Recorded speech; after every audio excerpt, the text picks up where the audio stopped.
നമസ്കാരം. ഞാൻ ലക്ഷ്മി കാണത്ത്. ഇന്ന് നമ്മളോടൊപ്പം ഉള്ളത് ആദരണീയനായിട്ടുള്ള ഡോക്ടർ ടി.പി.എസ്.ജി ആണ്. ടി.പി.എസ്.ജി നമ്മള് കഴിഞ്ഞ തവണ ഭഗവത്ഗീത 4-ാം അധ്യായം ജ്ഞാനകർമ്മ സന്യാസ യോഗത്തിലെ 30-ാമത്തെ ശ്ലോകമാണ് പറഞ്ഞു നിർത്തിയത്.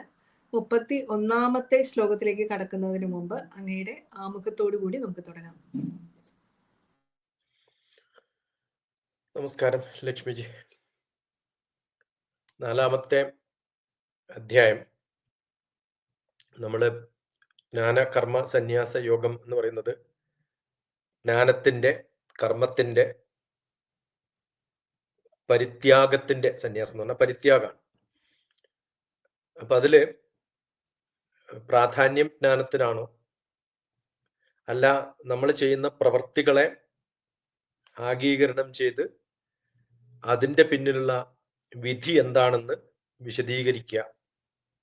ശ്രീകൃഷ്ണൻ അർജുനനോട് ദിവ്യമായിട്ടുള്ള ജ്ഞാനം എന്തൊക്കെയാണെന്ന് പങ്കുവെക്കുന്ന, അവതാര തത്വത്തെക്കുറിച്ച് പറയുന്ന, സന്യാസത്തിന്റെയും ജ്ഞാനത്തിന്റെയും ഗൗരവം എന്താണെന്ന് മനസ്സിലാക്കി തരാൻ ശ്രമിക്കുന്നത്. ഇപ്പൊ ഇതിൽ നമ്മൾ കാണേണ്ടത് ഈ ആദ്യത്തെ ഭാഗം ശോകം, കരച്ചില്, അർജുന വിഷാദ യോഗത്തില് മാനസികമായ വിഷാദം, പ്രശ്നങ്ങളൊക്കെയാണ്. 2-ാമത്തെ അധ്യായത്തിൽ സംഖ്യായോഗത്തില് ഗീതയുടെ ഉള്ളടക്കമാണ് പറയുന്നത്. 3-ാമത്തെ അധ്യായം എന്ന് പറയുന്നത് നമ്മളെ കർമ്മം എന്താണെന്ന് ഓർമ്മപ്പെടുത്തുക, തൊഴിൽ എന്താണ്, ജോലി എന്താണ്. അപ്പൊ കർമ്മയോഗം കഴിഞ്ഞു കഴിഞ്ഞാല് സ്വന്തം ഉദ്ദേശം ഓരോരാൾക്കും മനസ്സിലാവില്ല. അത് ഭഗവാന് മാത്രമേ, ഭഗവാന്റെ ഉദ്ദേശം ഭഗവാൻ അറിയാം, അർജുനന് അറിയില്ല എന്ന് പറയുമ്പോൾ അർത്ഥം നമ്മൾക്ക് പലർക്കും നമ്മുടെ എന്താണ് ജന്മം, എന്താണ് സ്വന്തമായിട്ട് നമ്മൾ എന്തിനാണ് ഇതൊക്കെ ചെയ്യുന്നത് നമുക്ക് പോലും അറിയില്ല എന്ന് നമ്മളെ ഓർമ്മപ്പെടുത്തുകയാണ്. അപ്പൊ അതിലേക്ക് നമ്മൾ സമർപ്പിതമായിട്ടുള്ള കർമ്മങ്ങൾ ചെയ്തു കഴിഞ്ഞാൽ കുറച്ചെങ്കിലുമൊക്കെ ആ ഓരോ മനുഷ്യന്റെയും, ഭഗവാന്റെ അവതാര ലക്ഷ്യം പറയുമ്പോൾ ഉചിതമായ സമയത്ത് ദുഷ്ടന്മാരെ നശിപ്പിക്കലാണ് ഭഗവാന്റെ ലക്ഷ്യം. അദ്വൈത സിദ്ധാന്തം പ്രചരിപ്പിക്കലാണ്. ആവശ്യമുള്ള സമയത്തൊക്കെ ഭഗവാൻ വരും എന്നൊക്കെ പറയുന്ന സമയത്ത് നമ്മുടെ ഓരോ മനുഷ്യന്റെയും സത്യസന്ധമായ ആത്മീയമായ ഗുരുവിൽ നിന്ന് പഠിച്ച് നിർബന്ധമായിട്ടും നമ്മൾ എന്തൊക്കെ ചെയ്യണം, ശുദ്ധമായ മനസ്സെങ്ങനെ ഉണ്ടാക്കണം, സദ്ഭക്തി, ഭക്തി പലതും സദ്ഭക്തി അല്ല. ഇപ്പൊ സദ്ഭക്തി, സജ്ഞാനം, ഇതിന്റെ ആഴം കണ്ടെത്തിയിട്ട് അതിന്റെ കാതൽ മനസ്സിലാക്കിയിട്ട് ത്യാഗസന്നദ്ധമായിട്ടുള്ള ജീവിത രീതികൾ എങ്ങനെയൊക്കെ ഉണ്ടാക്കണം. അപ്പം ആത്മജ്ഞാനം നമ്മുടെ പാപത്തെ എങ്ങനെ നശിപ്പിക്കും. പലർക്കും ഇല്ലാത്ത ആത്മജ്ഞാനാണ്. ഞാൻ എന്താണ്, ഞാൻ എന്തിനാണ്, ഓരോ കർമ്മങ്ങൾ ചെയ്യുമ്പോൾ ആ കർമ്മങ്ങൾ, പാപങ്ങളെ എങ്ങനെയൊക്കെയാണ് ദഹിപ്പിക്കുക, ഈ പാപത്തിൽ നിന്നും എങ്ങനെ മുക്തി നേടാം. അപ്പൊ ഇത്തരം സംഭവങ്ങൾ പറയുമ്പോൾ ജ്ഞാനത്തിന്റെ വാതിൽ തുറക്കുകയാണ്. അത് ആത്മീയതയിലൂടെ ത്യാഗത്തിലേക്ക് എത്തണമെങ്കിൽ ജ്ഞാനത്തിന്റെ വാതിൽ തുറക്കണം. അത് ധർമ്മയുദ്ധമാണ്. നമ്മുടെ ഉള്ളിലൊക്കെ ഉള്ള ഒരു ധർമ്മയുദ്ധമാണ് കുരുക്ഷേത്ര യുദ്ധം. ആ കുരുക്ഷേത്ര യുദ്ധം കർമ്മയോഗത്തിലേക്ക് എത്തണമെങ്കിൽ ധർമ്മയുദ്ധം കഴിയണം. ആ ധർമ്മയുദ്ധത്തിന് എന്താണ് ധർമ്മമെന്ന് തിരിച്ചറിയണം. അതിന് ജ്ഞാനം വേണം. അപ്പൊ ഇത് അർജുനന്റെ സംശയ നിവാരണമായിട്ട് ഉപദേശിക്കുന്ന, കർമ്മം അനുഷ്ഠിക്കുമ്പോൾ അതിന്റെ ഫലങ്ങൾ ആസക്തരായി കഴിഞ്ഞാൽ അതിൽ ധർമ്മം നമ്മൾ പലപ്പോഴും തിരിച്ചറിയാതെ പോകും. നമ്മുടെ ആഗ്രഹങ്ങളിലാണ് ആസക്തി ഉണ്ടാവുന്നത്. അപ്പൊ സത്യവും നീതിയും യുദ്ധത്തിന്റെ ഭാഗമായി മാറാതെ കർമ്മത്തിന്റെ ഭാഗം മാത്രം നോക്കി ഇരുന്നാൽ പോരാ. ആത്മീയമായ ജീവിതത്തിന് ജ്ഞാനവും കർമ്മവും ഒരുപോലെ പ്രത്യേകതയുണ്ട്. അത് നല്ല ഭാവത്തോടു കൂടി ചെയ്യണം. അപ്പൊ ഈ ഒരു അധ്യായത്തിന്റെ സംക്ഷിപ്തം എന്ന് പറയുന്നത് നമ്മൾ അവസാനത്താറായി. ജ്ഞാനത്തിന് ശിഷ്യ പരമ്പരയുടെ പ്രാധാന്യമുണ്ട്. അപ്പൊ അതുകൊണ്ട് ജനകന്റെ കാര്യം പറഞ്ഞിട്ടും കൃഷ്ണൻ ബാക്കിയുള്ളവർ പണ്ട് കൊടുത്തിട്ടുള്ളതാണ്, ഞാനായിട്ട് ഉണ്ടാക്കിയിട്ടുള്ളതല്ല എന്നൊക്കെ പറയുമ്പോൾ ശിഷ്യ പരമ്പര അത്യാവശ്യമായിട്ട് വേണം നമ്മൾ ഓർമ്മിപ്പിക്കുകയാണ്. അല്ലാതെ ഒരു ദിവസം ഒരാൾ രാവിലെ ഞാനാണ് ഗുരു എന്ന് എല്ലാവരോടും വിളംബരം പറയുമ്പോൾ അദ്ദേഹത്തോട് നമുക്ക് ചോദിക്കണം, നിങ്ങളെ ആരാണ് ഇത് പഠിപ്പിച്ചത്? ആ ഒരു പരമ്പരയിലാണ് ഭാരതീയ സിദ്ധാന്തം തന്നെ നിൽക്കുന്നത്. അപ്പൊ സത്യസന്ധമായ ഗുരുവിൽ നിന്ന് പഠിക്കുന്നത് നിർബന്ധമാണ്. അവനവന്റെ ഒറിജിൻ എന്തായാലും പറയണം. ഞാനൊക്കെ ഒരിക്കലും ബ്രഹ്മശ്രീ KPC അഞ്ജൻ ഭട്ടതിരിപ്പാടിന്റെ പേരോ അല്ലെങ്കിൽ നമ്മുടെ ഹിമാലയൻ ട്രഡീഷനിലുള്ള സ്വാമി വേദഭാരതിയുടെ ശിഷ്യനായ, ആ രാമയുടെ ശിഷ്യനായിട്ടുള്ള സ്വാമി വേദഭാരതിയുടെ ശിഷ്യനാണെന്നോ ഒന്നും പറയാതെ നമ്മളൊന്നും പ്രചരിപ്പിക്കാനോ ഒന്നും ശ്രമിക്കാറില്ല. അപ്പൊ ജ്ഞാനം കൃത്യമായിട്ട് എവിടെ നിന്ന് കിട്ടി? സത്യസന്ധമായ ഗുരുവിൽ നിന്നാണോ? ഒറിജിൻ എവിടെയാണ് എന്നൊക്കെ പറയണം. അതുകൊണ്ടാണ് നമ്മൾ സദാശിവ സമാരംഭ എന്നൊക്കെ നമ്മൾ ചൊല്ലുന്നത്. അതുപോലെ കൃഷ്ണനും ഇത് പറയുന്ന സമയത്ത് പറയാണ്, എന്റെ ട്രഡീഷൻ എന്നതാണ്. അപ്പൊ ജ്ഞാനം പാപഫലങ്ങളെ ദഹിപ്പിക്കണമെങ്കിൽ അത് നല്ല ഒറിജിനൽ നിന്ന് വരണം. കർമ്മത്തിന്റെയും യോഗത്തിന്റെയും ഭക്തിയുടെയും ജ്ഞാനത്തിന്റെയും 3 വഴികൾ ആത്മസാക്ഷാത്കാരത്തിന് എങ്ങനെ ഉപയോഗിക്കാൻ സാധിക്കും, ധർമ്മ സംരക്ഷണത്തിനായിട്ട് എങ്ങനെയാണ് ഈ അവതാരം ഉണ്ടായിട്ടുള്ളത്. അപ്പൊ ഈ ധർമ്മ സംരക്ഷണത്തിന് ആഗോള സമാധാനം എന്നൊക്കെ ഇന്ന് നമ്മൾ വേൾഡ് പീസ് എന്നൊക്കെ പറയുന്ന പോലെയാണ്. ആ ഉപദേശം എങ്ങനെയാണ് ജ്ഞാനത്തിന്റെ പ്രഭാവം മനസ്സിലാക്കി ജീവിതത്തിൽ ആഗീകരണം ചെയ്ത് ആത്മീയതയിലേക്ക് നമുക്ക് എങ്ങനെ എത്തിക്കാൻ പറ്റും എന്നുള്ളതാണ് ഈ ഭാഗത്ത് നമുക്ക് മനസ്സിലായിട്ടുള്ളത്. ഇനി അടുത്ത ശ്ലോകങ്ങൾ നോക്കുമ്പോൾ നമുക്ക് കുറച്ചും കൂടി വ്യക്തമായിട്ട് ഓരോ ശ്ലോകത്തിൽ എങ്ങനെയാണ് ഇത് പറയുന്നത്, എന്താണ് വരുന്നത് എന്നൊക്കെ കാണാം. ലക്ഷ്മി, സന്തോഷം. വളരെ മനോഹരമായിരുന്നു ആ ഒരു ഇൻട്രൊഡക്ഷൻ. അടുത്തത് ഭഗവത്ഗീത 4-ാം അധ്യായം ജ്ഞാനകർമ്മ സന്യാസ യോഗത്തിലെ 31-ാമത്തെ ശ്ലോകത്തിലേക്ക് നമ്മൾ കടക്കുകയാണ്. ഭഗവാൻ തുടരുകയാണ്. യജ്ഞശിഷ്ടാമൃതഭുജോ യാന്തി ബ്രഹ്മ സനാതനം നായം ലോകോസ്ത്യയജ്ഞസ്യ കുതോന്യ കുരു സത്തമാ. ഇവിടെ കൃത്യമായിട്ട് കുരുസത്തമ എന്നാണ്, ബെസ്റ്റ് ഓഫ് ദ കുരുസ് എന്നാണ്. അർജുനൻ എന്നുള്ള വാക്കിൽ തന്നെ കുരുവംശത്തിൽ ഏറ്റവും ഉത്തമനായിട്ടുള്ളതാണ്. കുരുസത്തമ. എന്ത് ചെയ്യണം, എങ്ങനെയാണ്, കുതഹ എങ്ങനെയാണ് അന്യ ബാക്കിയുള്ള, കുതഹ അന്യ ബാക്കിയുള്ള കാര്യങ്ങളിൽ എങ്ങനെയാണ്, യജ്ഞശിഷ്ടാമൃതോ എന്ന് പറഞ്ഞാൽ കൃത്യമായിട്ട് ഓരോ കർമ്മങ്ങളും നമ്മൾ ചെയ്യുമ്പോൾ ഉണ്ടാവുന്ന ഒരു സാക്രിഫൈസ് ചെയ്യുമ്പം അത് ഭുജോ എങ്ങനെയാണോ അതിന്റെ ഫലം നമുക്ക് കിട്ടുന്നത്, യാതി അതുപോലെ നമ്മൾ പോകണം. ഏത് വഴിയിലൂടെ? ഒരു കൃത്യമായിട്ടുള്ള ബ്രഹ്മ സനാതനം എന്നാണ്. സനാതനം എറ്റേണലാണ്, നിത്യനൂതനവും ചിരപുരാതനവുമായിട്ടുള്ള, എപ്പോഴും പ്രൊവിൻഷ്യലായിട്ട്, എപ്പോഴും ആക്റ്റീവായിട്ട്, എപ്പോഴും കൃത്യത്തോടു കൂടി എവിടെയും ഉപയോഗിക്കാൻ പറ്റുന്ന തരത്തിലുള്ള തത്വം പറയുന്ന അബ്സല്യൂട്ട് ട്രൂത്ത് ആയിട്ടുള്ള ബ്രഹ്മം എന്നുള്ള വാക്കിൽ തന്നെ ബ്രഹ്മസനാതനം എന്ന് പറഞ്ഞാൽ കൃത്യമായിട്ട് അബ്സല്യൂട്ട് ആയിട്ട് എപ്പോഴും നിൽക്കുന്ന ഈ ഒരു എറ്റേണൽ സത്യത്തെ നമുക്ക് ന്യായം ലോകോ എങ്ങനെയാണ് യം എന്നാണ്. ഇത് അതല്ല എന്നുള്ളൊരു അവസ്ഥയിലേക്ക് എന്താണ് പെർഫെക്റ്റ് ആയിട്ട്, യജ്ഞസ്യ ലോകോ സത്യ യജ്ഞസ്യ, നമ്മൾ ഈ ലോകത്തിന് വേണ്ടി ചെയ്യുന്ന ഒരു കർമ്മം, അത് ഒരു സാക്രിഫൈസ് ചെയ്യുമ്പോൾ നമ്മൾ എന്ത് യാഗയജ്ഞങ്ങൾ ചെയ്യുന്ന സമയത്തും അതിന് കിട്ടുന്ന ഒരു ഫലം എന്ന് പറയുന്നത് നമ്മുടേതല്ല, നമ്മളല്ല അതിന്റെ ഡൂയേഴ്സ്, ഞാനല്ല ചെയ്യുന്നത്.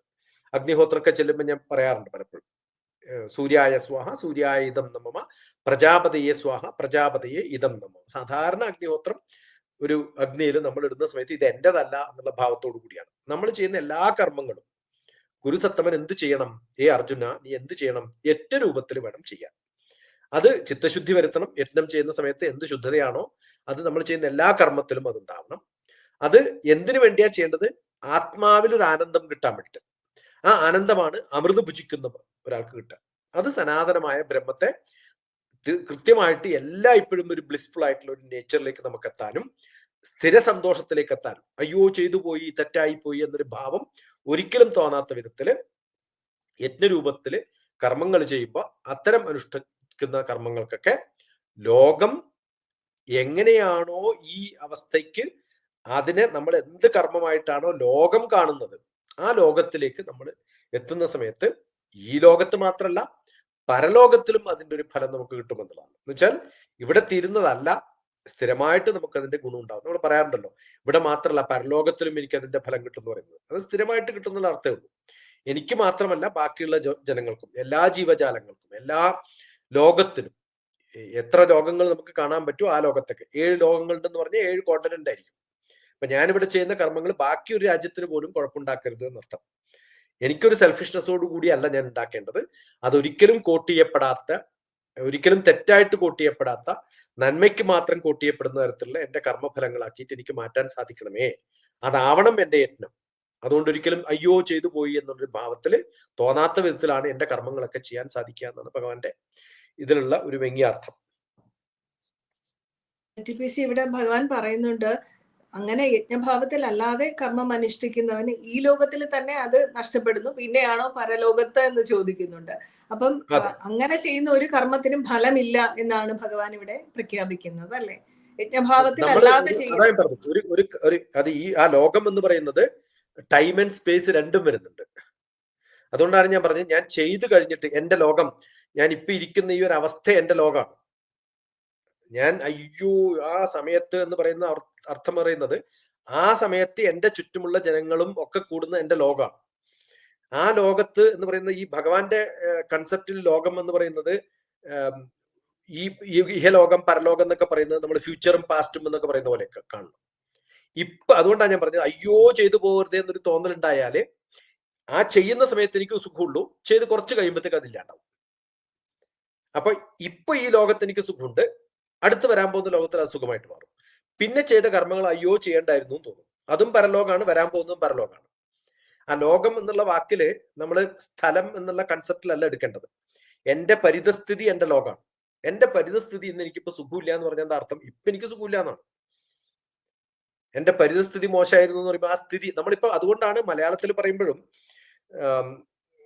പലപ്പോഴും നമ്മൾ പറയുമ്പോ ഏകദേശം സമയത്രയെന്നല്ലേ ചോദിക്കുക.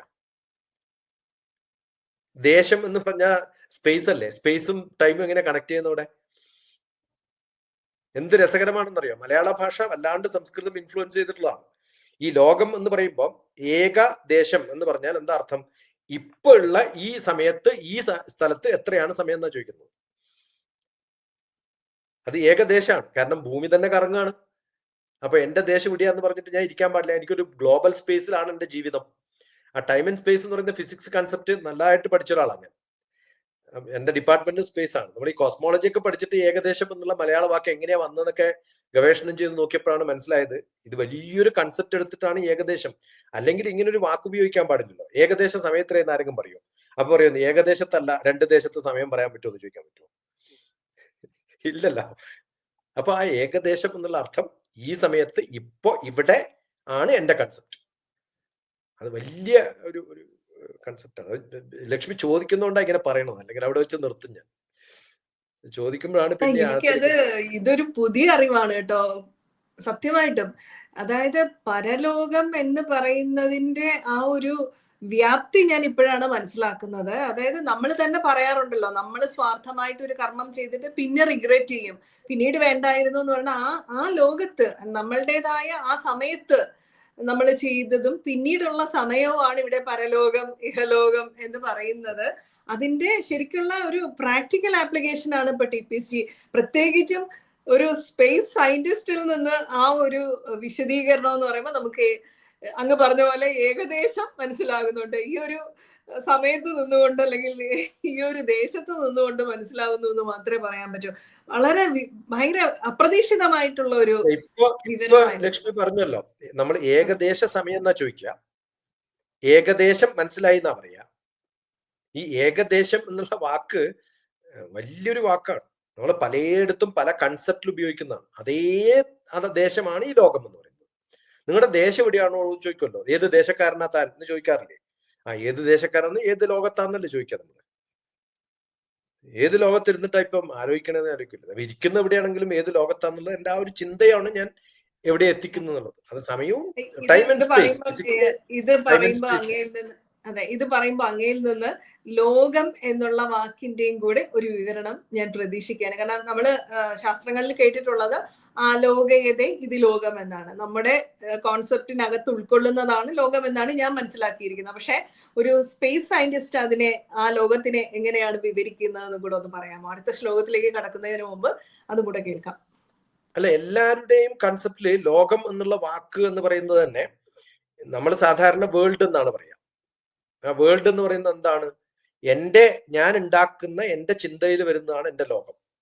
അപ്പൊ ഞാനിപ്പോ സാധാരണഗതിയിൽ നമ്മൾ കാണുന്നതൊക്കെയാണ് എന്റെ ലോകം എന്ന് പറയും. ഞാനിപ്പോ എന്റെ വിരല് കാണുന്നുണ്ടോ എന്ന് ലക്ഷ്മിയോട് ചോദിച്ചു കഴിഞ്ഞാൽ എത്ര വിരല് കാണുന്നുണ്ട് ലക്ഷ്മി? 5 വിരല് കാണുന്നുണ്ട്. 5 വിരലും കാണുന്നുണ്ടോ? ഉണ്ടോ? ഇല്ല. 5 വിരലിന്റെ ഒരു ഭാഗമേ കാണുന്നുള്ളൂ, മറ്റേ ഭാഗം ഞാൻ ഇങ്ങനെ കാണിച്ചാലേ കാണുള്ളൂ. അപ്പൊ നമ്മൾ കാണുന്നതാണ് നമ്മുടെ ലോകം. എപ്പോഴും നമ്മുടെ ചിന്തയില് എന്താണോ എന്റെ കൺസെപ്റ്റിൽ വരുന്നത് അതാണ് എന്റെ ലോകം. എന്റെ ലോകത്തിനൊരു ലിമിറ്റ് ഉണ്ട്. നമ്മളിപ്പോ ലോകം എന്ന് പറയുന്നത് എന്റെ അറിവ് വെച്ചിട്ട് ഞാൻ ഇതാണ് ഭൂമി എന്ന് പറയുമ്പോൾ ഒരു ചെറിയ കുട്ടിക്ക് ഭൂമി എന്ന് പറയുന്ന സമയത്ത് ഒരു കൺസെപ്റ്റ് ഒന്നും ഉണ്ടാവില്ല. ആ കുട്ടിക്ക് അവരുടെ വീടാണ് അവരുടെ ലോകം. അത് കഴിഞ്ഞ് കുറച്ചും കൂടി വളരുമ്പോഴാണ് അവരുടെ സ്കൂളും വീടും ഒക്കെ ആവും അവരുടെ ലോകം. അത് കഴിഞ്ഞ് കുറെ സിനിമയൊക്കെ കാണുമ്പോഴാണ് കൊറിയ ആണ് എന്റെ ലോകം എന്നാണ് ഇപ്പോഴത്തെ പുതിയ ജനറേഷനൊക്കെ. കാരണം അവർ കൊറിയൻ സിനിമ കാണും. അവരുടെ സംസാരം, അവരുടെ ഭാഷ, അവരുടെ ഭക്ഷണം, അവരുടെ തീറ്റ, അവരുടെ ഡ്രസ്സ് ഒക്കെ കൊറിയായി ഇപ്പം. അത് ഏതാണോ എന്റെ ലോകം എന്ന് ചോദിച്ചാൽ ഞാൻ ചിന്തിക്കുന്ന, ഞാൻ സ്വപ്നം കാണുന്ന, ഞാൻ ഉൾക്കൊള്ളുന്ന, ഞാൻ ഏതിനകത്ത് പെട്ടുപോയോ അതാണ് എന്റെ ലോകം. അത് ഞാൻ അവിടെ പെട്ടുപോവാണ്. എന്തുകൊണ്ടാണ് പെട്ടുപോകുന്നത്?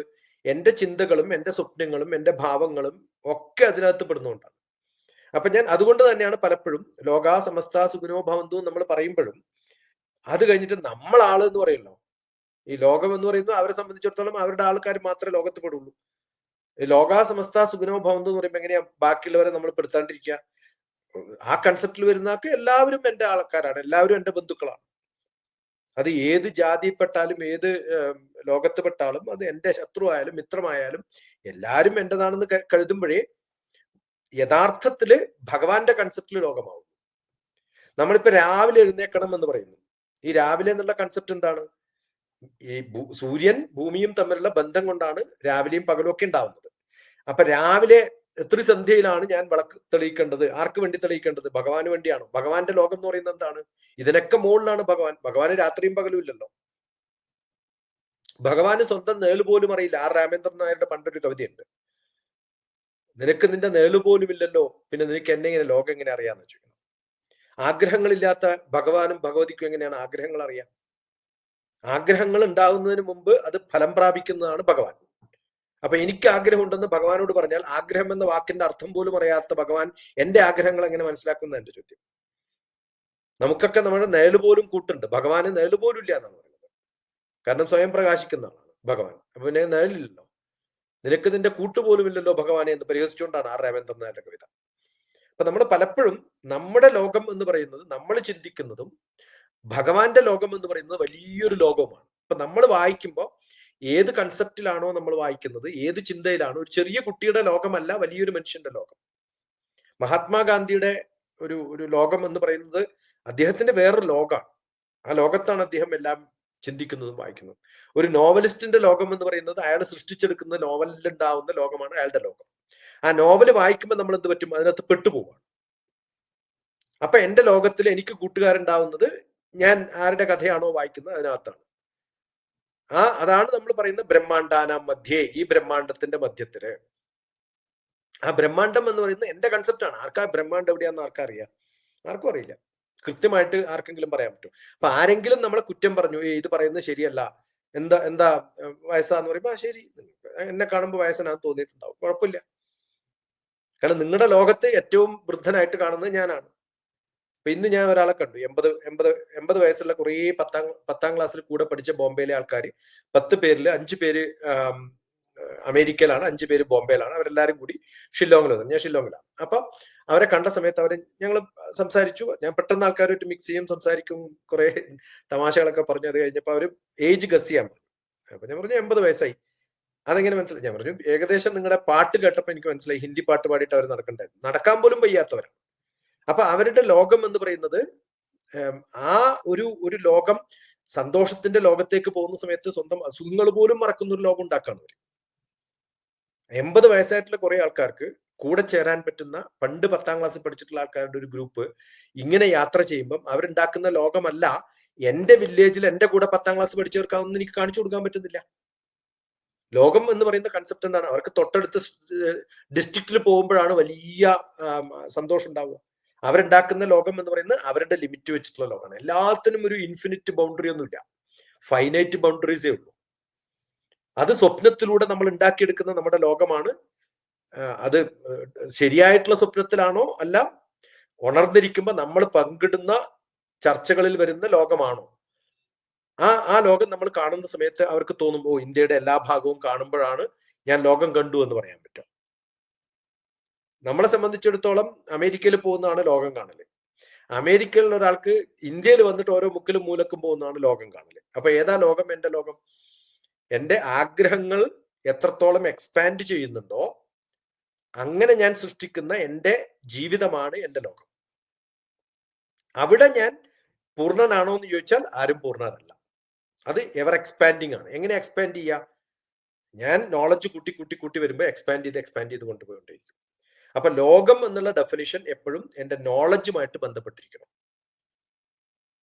ചെറിയ നോളജ് ഉള്ളവർക്ക് ചെറിയ ലോകം, വലിയ നോളജ് വരുമ്പോൾ അപ്പോൾ നമ്മൾ എത്രത്തോളം, അതുകൊണ്ടാണ് നോളജ് കുറെ ഉണ്ടായിട്ടുണ്ട്, പക്ഷെ ആ സ്ഥലങ്ങളൊന്നും കാണാൻ പറ്റാത്തപ്പോൾ ദുഃഖം കൂടും. നോളജ് എവിടെ കൂടുന്നു അവിടെ ദുഃഖം കൂടും. ഞാൻ ചെറിയ ലോകത്ത് ജീവിക്കുമ്പോൾ എനിക്ക് വളരെ ഹാപ്പിയാണ്, പക്ഷെ പുറത്തൊരു വലിയ ലോകം ഉണ്ടെന്ന് അറിയുമ്പോഴാണ് എൻ്റെ ആഗ്രഹങ്ങൾ കൂടുക. ആഗ്രഹങ്ങൾ കൂടുമ്പോൾ എനിക്ക് അസുഖങ്ങളും കൂടും. സുഖം എന്ന് പറഞ്ഞാൽ സുഖം ഉണ്ടാവില്ല എന്നർത്ഥം, അവിടെ നിന്ന് എത്തിപ്പെടാൻ പറ്റാണ്ടാവും. അപ്പൊ ലോകം നന്മയാണോ തരുന്നത് തിന്മയാണോ തരുന്നത് എന്ന് ചോദിച്ചാൽ നമുക്ക് എക്സ്പാൻഡ് ചെയ്തിട്ട് ചിന്തിച്ചിട്ട് മാത്രം ഇരിക്കാൻ പറ്റുന്ന ഒരു ലോകത്ത് നമുക്ക് ജീവിക്കാൻ പറ്റുകയാണെങ്കിൽ സന്തോഷത്തിലിരിക്കാം. പക്ഷെ ആ ലോകം എൻ്റേതാക്കണം എന്നുള്ളൊരു ആഗ്രഹം വരുമ്പോഴത്തേക്കും അവിടേക്ക് എനിക്ക് എത്തിപ്പെടണം, അവിടെയൊക്കെ കാണണം, അവിടെയൊക്കെ അനുഭവിക്കണം എന്ന് വരുമ്പോ കുടുങ്ങി, ലോകം സമാധാനം ഇല്ലാണ്ടാക്കുക ചെയ്യാം. അതുകൊണ്ടാണ് ലോക സമാധാനം പലരും പോകുന്നത്. എന്റെ രാജ്യം ഭരിച്ചാൽ പോരാ, എനിക്ക് ഇനിയും ലോകം ഭരിക്കണം എന്ന് ആഗ്രഹം തോന്നുമല്ലോ. അപ്പോഴാണ് ബാക്കിയുള്ളവരെയും കൂടി കീഴടക്കാൻ പറ്റുക. അതും യാഗയജ്ഞങ്ങളുടെ ഭാഗമാണ്. പണ്ട് അങ്ങനെയല്ലേ, കുതിരകളെ ഓടിച്ച് എവിടെയൊക്കെ കുതിരകൾ പോകുമോ അശ്വമേധയാഗം അങ്ങനെയാണ്. ആ കുതിര കുറച്ച് മാത്രം ഓടിയിട്ടുണ്ടെങ്കിലോ അത്രയും കിട്ടിയാൽ മതിയായിരുന്നു. പക്ഷെ കുതിരക്ക് അങ്ങനെയല്ല, കുതിരനെ ഓടിക്കുകയാണ്. എത്രയൊക്കെ പറ്റുമോ അതാണ് അദ്ദേഹത്തിന്റെ ലോകം. അപ്പോഴേ അയാൾ ചക്രവർത്തിയാവും. ആ കുതിര കുറച്ച് മാത്രം ഓടിയിട്ട് പരിചയമുള്ള കുതിരയാണെങ്കിലോ പ്രശ്നമില്ല, വലിയ കുതിര തന്നെ ഓടിക്കാം, കുറേ ഓടിക്കാം. അപ്പൊ ഇതൊക്കെ ആഗ്രഹങ്ങളുടെ ഭാഗം. അപ്പൊ എന്റെ ആഗ്രഹമാണ് എന്റെ ലോകം. ഗ്രഹം എന്നുള്ള വാക്കുണ്ടല്ലോ, ആ ഗ്രഹം എന്നുള്ള വാക്ക് എന്ന് പറയുന്നത് തന്നെ വലിയ ഗ്രഹങ്ങളാണ്. കുറേ ഗ്രഹങ്ങളുടെ കൂടെ ചേർന്നിട്ടുള്ള എല്ലാ ഗ്രഹങ്ങളും കൂടി ചേരുമ്പോൾ ഉണ്ടാകുന്ന ആഗ്രഹം വലിയ പ്രശ്നം. വളരെ മനോഹരമായിട്ട്, അതായത് പെർസെപ്ഷൻ അല്ലെ, നമ്മുടെ വീക്ഷണമാണ്, നമ്മുടെ പെർസെപ്ഷൻ ആണ് നമ്മുടെ ലോകം. വേറൊരാൾ പെർസീവ് ചെയ്യുന്നത് ഡിഫറെന്റ് ആയിട്ടായിരിക്കും, നമ്മൾ കാണുന്നത് മറ്റൊരു പെർസെപ്ഷൻ ആണ്. അപ്പൊ അവരവരുടെ പെർസെപ്ഷൻ തന്നെയാണ് അവരവരുടെ ലോകം അല്ലെങ്കിൽ അവരവരുടെ ആഗ്രഹം. മനോഹരമായ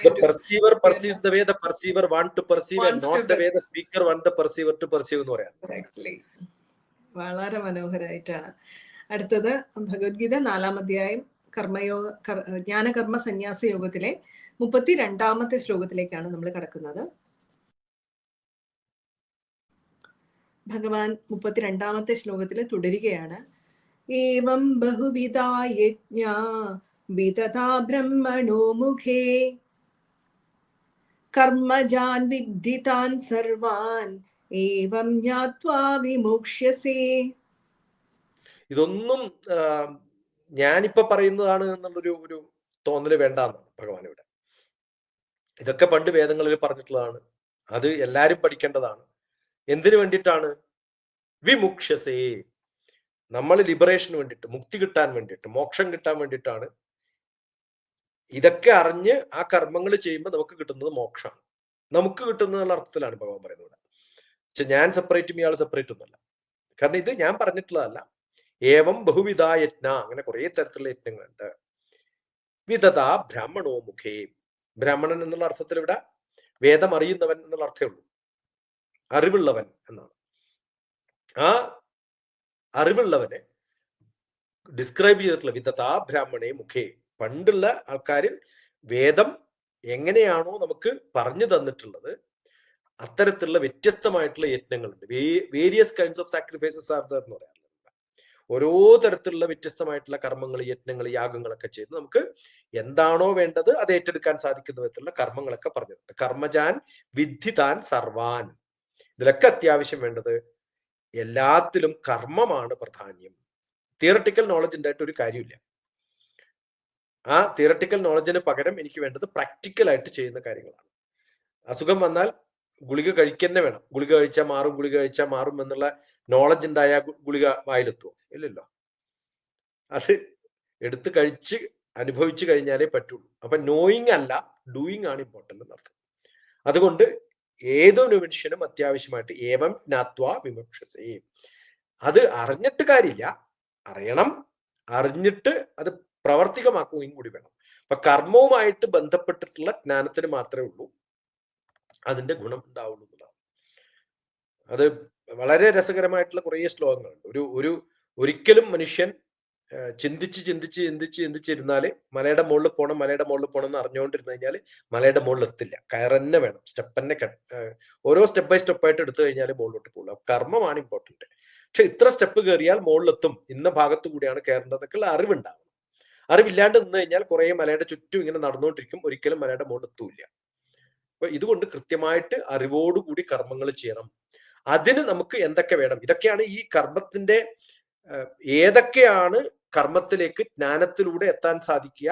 അത് ഡിവോഷണൽ ആയിട്ട് പൂർണ്ണമായിട്ടുള്ള സറണ്ടറിങ്ങോടുകൂടി ചെയ്തു കഴിഞ്ഞാൽ എന്താണ് അതിന്റെ ഗുണം എന്നുള്ളതാണ് ഈ ഒരു ചാപ്റ്ററിന്റെ ഏറ്റവും വലിയ പ്രത്യേകത. അവിടത്തേക്കാണ് നമ്മൾ നയിച്ചു കൊണ്ടുപോകുന്നത്. അതിമനോഹരമായിട്ടുള്ള ഒരു വിവരണമായിരുന്നു ആ ശ്ലോകത്തിന്. അടുത്തത് ഭഗവത്ഗീത 4-ാം അധ്യായം ജ്ഞാനകർമ്മ സന്യാസയോഗത്തിലെ 33-ാമത്തെ ശ്ലോകത്തിലേക്കാണ് നമ്മൾ കിടക്കുന്നത്. ഭഗവാൻ തുടരുകയാണ്. ശ്രേയാൻ ദ്രവ്യമയാദ്യജ്ഞാത് ജ്ഞാനയജ്ഞ പരന്തപ സർവം കർമാഖിലം പാർത്ഥ ജ്ഞാനേ പരിസമാപ്യതേ. ഇത് ഒന്നുകൂടി അങ്ങോട്ട് ഉറപ്പിക്കുകയാണ്. ഈ പറയുന്ന വാക്കുകൾ എന്തൊക്കെ തരത്തിൽ പറഞ്ഞാൽ നിങ്ങൾക്ക് മനസ്സിലാവുക. ഈ നോളജ് എക്സ്പ്ലനേഷനിൽ പല തരത്തിലുള്ള ടീച്ചിങ് ഉണ്ട്. ഒരു മെത്തേഡ് എന്താ വെച്ചാൽ, ഒരു സ്കൂട്ടർ റിപ്പയർ ചെയ്യാൻ പറയുമ്പോൾ നമ്മൾ ഈ അപ്പറന്റിസിന് പറഞ്ഞു കൊടുക്കുന്ന പോലെ ഇത് അഴിച്ചിട്ട് ഇത് തുറന്നിട്ട് ഇത് ക്ലീൻ ചെയ്തിട്ട് തിരിച്ച് സ്പാർക്ക് ക്ലീൻ ചെയ്ത് അങ്ങോട്ട് ഇട്ട് കഴിഞ്ഞിട്ട് സ്റ്റാർട്ട് ആവുന്നത് അപ്പറന്റിസ് ടൈപ്പാണ്. മറ്റൊന്നുള്ളത് ഡിഡക്റ്റീവാണ്, മറ്റൊന്ന് ഇൻഡക്റ്റീവാണ്, മറ്റൊന്ന് ഡിസ്കവറി സ്റ്റൈലാണ്. അപ്പൊ ഇതിലെല്ലാ സ്റ്റൈലും ഭഗവാൻ ഉപയോഗിക്കുന്നുണ്ട്. കൃത്യമായിട്ട് സ്റ്റെപ്പ് ബൈ സ്റ്റെപ്പ് പറഞ്ഞു കൊടുക്കേണ്ടതുണ്ട്. ചിലത് ഹിസ്റ്ററി പറയുന്ന പോലെയാണ്, ഇങ്ങനെയൊക്കെ ഡിഡക്ഷനാണ്, അവരിങ്ങനെയൊക്കെ പറഞ്ഞിട്ടുണ്ട് അതുകൊണ്ട് നീ ഇത് കേട്ടോ. ചിലത് ന്യായം പറഞ്ഞിട്ട് ഇതിങ്ങനെ ചെയ്താൽ ഈ ഗുണം ഉണ്ടാവും. അപ്പൊ ഒരു പിന്നെ കഥയൊക്കെ പറഞ്ഞിട്ട് അതിന്റെ മൂലതത്വം പറഞ്ഞു കൊടുക്കുന്ന പോലെയാണ്. ഇതില് ഇതേ സംഭവത്തിന്റെ പിന്നെ റിപ്പീറ്റ്. ശ്രേയാൻ, ഏതാണ് ഏറ്റവും ശ്രേയസ്കരമായിട്ടുള്ളത്, ഏറ്റവും സുപ്പീരിയർ ആയിട്ടുള്ളത്? ശ്രേയാൻ എന്ന് പറഞ്ഞാൽ ഏറ്റവും പ്രാശസ്തി നേടിയിട്ടുള്ള, ഏറ്റവും ഗുണമുള്ള, ഏറ്റവും ഗ്രേറ്റസ്റ്റ് ആയിട്ട് ടോപ്പ് മോസ്റ്റ് ഇരിക്കുന്ന ഒരു കാര്യം തനിക്ക് എന്താണെന്ന് പറഞ്ഞുതരാം. അതെന്താണ്? ഏത് യജ്ഞമാണോ, അത് മെറ്റീരിയൽ ആയിട്ട് കൊടുക്കുന്ന കുറെ സാധനങ്ങൾ പിന്നെ ഫയറിലിടുന്നതാണ് യജ്ഞം എന്ന് തോന്നുന്ന പലരും ഉണ്ട്. പക്ഷെ അതല്ല യജ്ഞം. സൈക്കിൾ യജ്ഞം എന്ന് പറഞ്ഞിട്ട് യജ്ഞത്തിലൊന്നും തീയിലിടുന്ന സംഭവം ഒന്നുമല്ല. ഫുൾ ഡെഡിക്കേഷനോടുകൂടി വേറെ ചിന്തകളൊന്നും ഇല്ലാതെ ചെയ്യുന്ന ഏത് കർമ്മത്തിനും യജ്ഞം. പരീക്ഷയ്ക്ക് പഠനം യജ്ഞമാണ് എന്ന് പറയും. കാരണം അത് ഇരുന്ന് പഠിക്കാനുള്ളതാണ്, വേറെ ചിന്തകളൊന്നുമില്ല. അതിനെയൊക്കെ യജ്ഞമായിട്ട് കാണാൻ പറ്റും. അപ്പൊ മെറ്റീരിയൽ അല്ല പ്രാധാന്യം, ജ്ഞാനയജ്ഞ പരന്തപാന്ന്.